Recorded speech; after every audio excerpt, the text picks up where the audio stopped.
Pendant la campagne électorale bat son plein en France. Elle a officiellement démarré ce lundi, sauf pour le Parti socialiste qui a décidé de retarder d'une semaine son retour officiel en campagne pour ces régionales à cause des attentats et espère bénéficier de l'aura positive qui profite en ce moment à l'exécutif. Un pari risqué, c'est ce que nous explique Jonathan Serrero.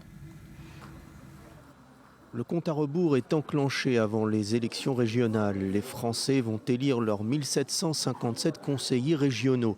Un scrutin programmé le 6 et 13 décembre prochain, un calendrier électoral de fin d'année jamais vu en France depuis 1965. Le caractère inédit de ce vote vient s'ajouter au contexte sécuritaire exceptionnel qui règne dans l'Hexagone en ce moment depuis les attentats de Paris.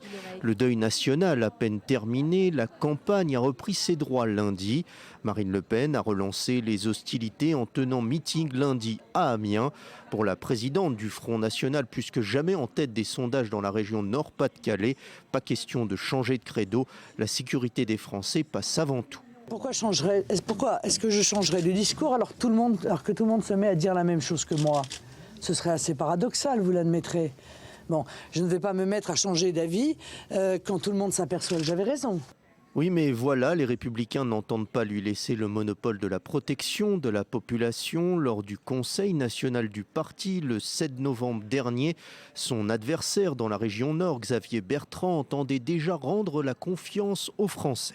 Le combat pour ma région, c'est le même combat que nous menons pour la France. Une France qui ne se résigne pas, qui ne se referme pas et qui aura à nouveau confiance en elle. C'est ce combat-là qui nous oppose en permanence au Front National. Un choc tête contre tête FN-LR sur le thème sécuritaire que le PS scrute du coin de l'œil. Le parti de la majorité a décidé de reporter d'une semaine son entrée en campagne. Un report stratégique s'il en est. La formation de gauche entend être le parti de la concorde nationale. Lorsque la droite et l'extrême droite jouent sur les cordes sensibles, le PS se présente lui comme le parti de la démocratie et de l'unité nationale. Malgré les chiffres négatifs des derniers sondages, son premier secrétaire Jean-Christophe Cambadélis croit au sursaut citoyen et a appelé les Français à aller voter pour ces régionales. Un parti socialiste qui fait bloc aussi derrière le président Hollande, qui lui connaît un net regain de popularité après les multiples séquences observées depuis les attentats de Paris.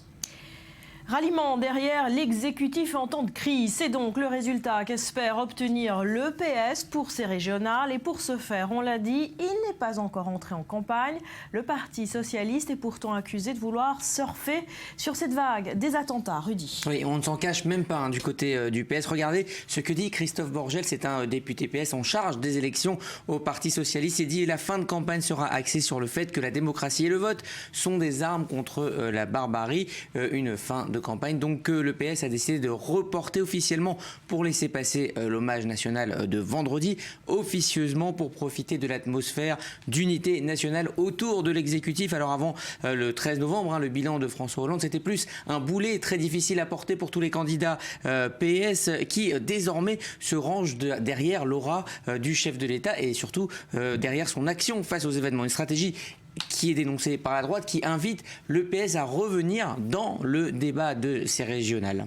Et puis cette question, évidemment, est-ce que cette unité nationale après les tragiques événements autour de François Hollande va forcément se traduire dans les urnes le 6 décembre? Alors, on l'a dit, François Hollande, si on regarde les sondages d'opinion, sa popularité a bondi de 7 points, en passant de 25 à 33% de bonnes opinions. Mais regardons d'autres sondages, ceux des régionales, ceux qui réellement nous intéressent. En Ile-de-France, Valérie Pécresse distance de 10 points désormais que Claude Barthelone au premier tour et l'emporterait largement au second tour. En PACA, c'est Marion Maréchal Le Pen qui mène la danse avec 40% des intentions de vote devant Christian Estrosi de la liste des Républicains, et le PS ne représente que 16%. Donc on peut observer deux choses. Premièrement, les Français semblent bien faire la distinction entre les enjeux nationaux et les enjeux régionaux, et puis cela vérifie une équation très classique en politique. La gauche a beau se montrer ferme face au terrorisme, elle reprend un bon nombre d'idées de la droite et de l'extrême droite. Et bien en politique, on préfère toujours l'original à la copie.